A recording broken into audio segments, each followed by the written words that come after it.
everyone and welcome to a new video blog from the Cofundi Aluminum Casting Group.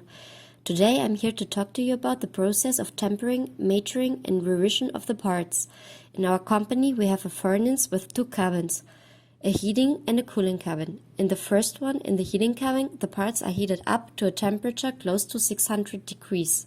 They are almost brought to their melting point, and once they are heated up in the oven, they have to be cooled down in the water. This cooling process has to be very fast. Afterwards, the parts are matured.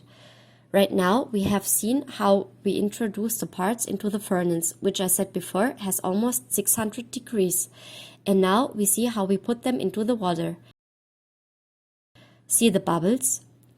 That's because those parts are very hot and we got them into the water very fast. As I said before, it's important that the cooling happens very fast to change the mechanical properties. Sometimes the parts bend a little bit during this kind of process, as the aluminum has been almost brought to their melting point.